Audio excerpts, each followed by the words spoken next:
Assalamualaikum warahmatullahi wabarakatuh. Nama saya Bagus Pribadi, nomor absen 11 dari kelas 11 Ketiga.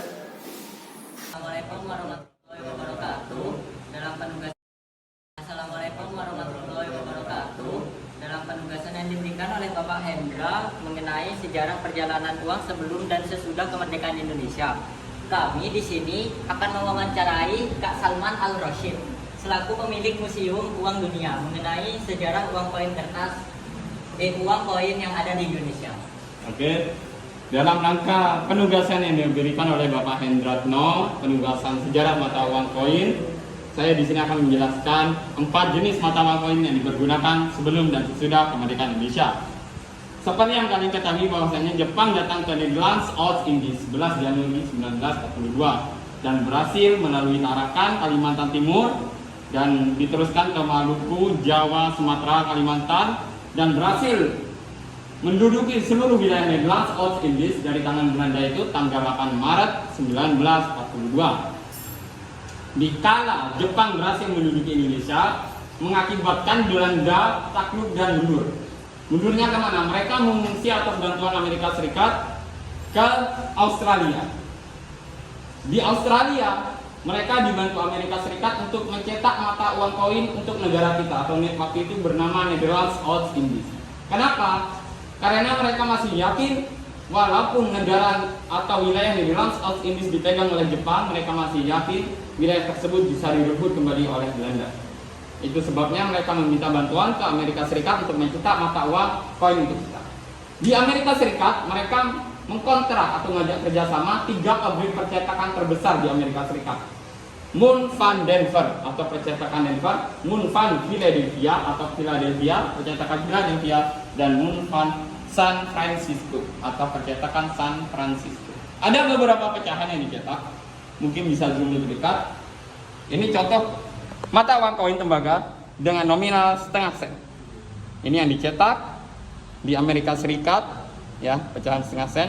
Kemudian mereka mencetak pecahan 1 sen seperti ini. Dilanjutkan mencetak pecahan yang jauh lebih besar, 2,5 sen. Ini khusus untuk bahan tembaga. Mereka juga melanjutkan mencetak dengan pecahan 1/10 gulden dengan inskripsi Netherlands Indies.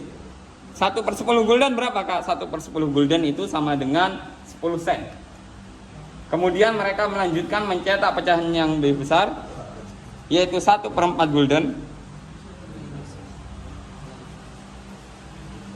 dan 2,5 dan 1 gulden. Uang koin yang asli seperti apa, Kak? Bisa Kakak tunjukkan? Seperti ini.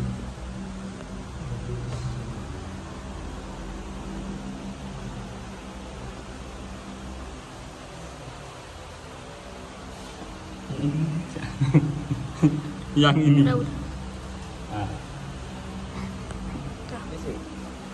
Nah, ciri khas yang dicetak oleh pabrik percetakan koin Moon Van Denver, Philadelphia, dan San Francisco itu pada sisi depan terdapat 2 simbol. Pada sisi kanan terdapat simbol Minmark atau percetakan yang menampilkan pohon palem. Pohon palem ini untuk simbol yang koin yang khusus diedarkan di jajahan kolonial Belanda. Sedangkan sisi kiri adalah simbol percetakan koinnya. Tadi Kakak sudah jelaskan ada 3, Philadelphia, San Francisco, dan Denver. P untuk Philadelphia, S untuk San Francisco, dan D untuk Denver. Untuk sisi belakang, mereka menampilkan 2 inskripsi, Hana Caraka Jawa dan Arab Melayu Pegon atau Arab Melayu yang tidak menggunakan harokat.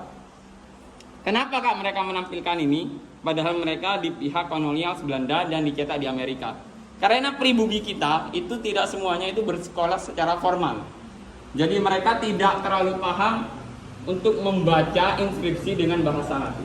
Itu sebabnya mereka menampilkan Hana Caraka Jawa dan Arab Melayu Pegon dari Melayu.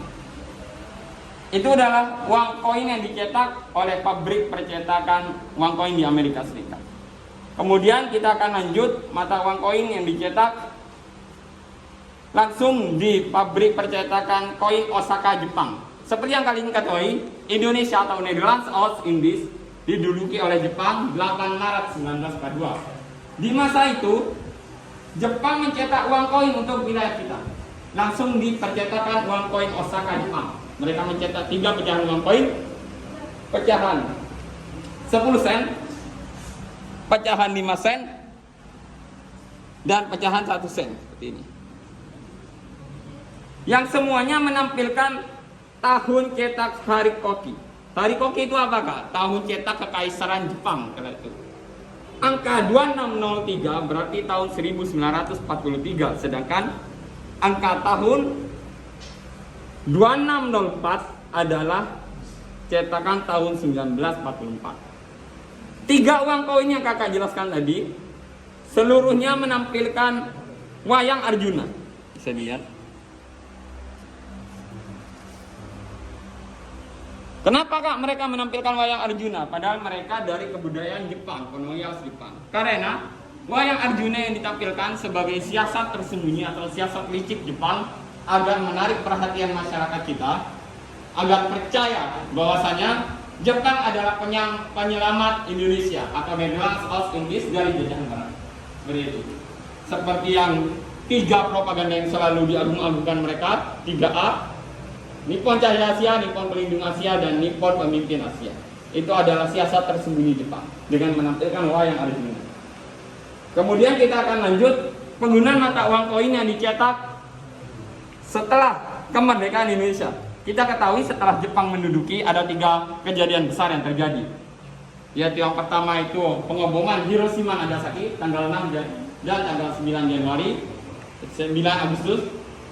Kemudian dilanjutkan dengan peristiwa Rengas Dengklok 16 Agustus dan peristiwa kemerdekaan Indonesia 13 Agustus. Di masa itu, setelah kemerdekaan, Indonesia tidak mempunyai pabrik percetakan uang koin sendiri. Kenapa, Kak? Karena pabrik percetakan uang koin yang mencetak uang kita itu dari luar, kebanyakan dari luar. Seperti ketika kita dijajah Jepang, langsung dicetak di Osaka, Jepang. Ketika kita dijajah oleh Belanda dengan bantuan Amerika, koinnya langsung dicetak di Amerika. Ketika kita diduduki oleh Belanda, langsung dicetak di pabrik percetakan koin Richmond, Utrecht, Belanda. Karena kita tidak punya uang pabrik sendiri, akhirnya Menteri Keuangan kita Syarifuddin Prawiranegara, namanya itu, mencetak mata uang koin dengan mengkontrak atau mengajak kerjasama dengan pabrik percetakan uang koin dia. Pabrik percetakan koin Richmond, mereka mencetak beberapa pecahan 1 sen, 5 sen, 10 sen, 25 sen, 50 sen. Seperti ini. Dengan kerjasama dengan direktur bernama Dr. Henger. Dan simbol yang mereka tetapkan ada 2. Untuk apa? Agar simbol ini berguna ketika ada terjadi salah cetak, mereka tahu harus menghubungi pihak siapa yang terkait. Namun pekerja atau kerjasama dengan Belanda ini tidak berjalan mulus. 1952 di akhir tahun, Syarifuddin Prawiranegara, menteri kita, menghentikan percetakan uang koin kerjasama dengan Belanda. Kenapa? Ketika itu Syarifuddin berpendapat bahwasanya kita seakan-akan dikelabui atau dikerjai oleh Belanda. Karena setiap kita melakukan pemesanan, harga pemesanan selalu naik. Setelah penghentian, kita mencetak uang koin sendiri dengan mendirikan perusahaan bernama PN Artayasa yang tahun 71 dirubah menjadi Peru. Mereka mencetak beberapa pecahan 50 sen. Ini berbahan, kalau ini berbahan aluminium, sedangkan tahun 54 itu berbahan nikel. Kemudian pecahan 25 sen, pecahan 10 sen, dan pecahan 5 sen. Seperti ini. Namun simbolnya tidak ada, simbolnya dihilangkan. Kenapa? Karena uang koin ini langsung dicetak di pabrik percetakan koin di Indonesia, bukan lagi di Richmond. Uang koinnya contohnya seperti apa, Kak? Bisa Kakak? Ini adalah uang koin yang diproduksi langsung di Indonesia dan di Richmond, Utrecht, Belanda. Itu adalah sejarah singkat dari perjalanan uang koin kita sebelum dan sesudah kemerdekaan Indonesia. Bagi saya, sekeping uang koin dapat menceritakan sejarah perjalanan hidup bangsa. Seperti itu.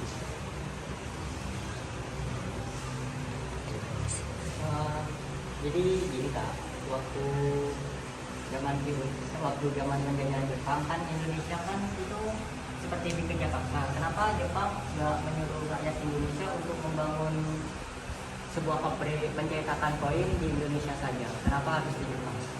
Oke, pertanyaannya bagus. Kenapa harus di Osaka, Jepang, tidak di Jakarta? Karena untuk membangun pabrik percetakan koin itu tidak mudah. Sedangkan Jepang datang Indonesia, itu mereka membutuhkan bantuan Indonesia untuk melawan Rusia di perang Asia Timur Raya. Jadi Jepang intinya seperti ini. Jepang datang ke Indonesia itu meminta bantuan Indonesia untuk membantu mereka dalam perang. Makanya dalam penjajahan Jepang mereka membuat namanya tentara yang dipekerjakan untuk membantu mereka dalam perang Asia Timur Raya. Mereka membuka beberapa pertambangan seperti pertambangan batu bara, minyak dan lain sebagainya untuk bahan bakar di tank mereka dalam perang. Jadi mereka datang ke Indonesia bukan untuk sekedar foya-foya, tapi mereka berusaha memenuhi kebutuhan dalam perang Asia Timur Raya. Seperti itu. Oke? Ya, sekian dulu wawancara kami bersama Kak Salman. Terima kasih. Wassalamualaikum warahmatullahi wabarakatuh. Nah.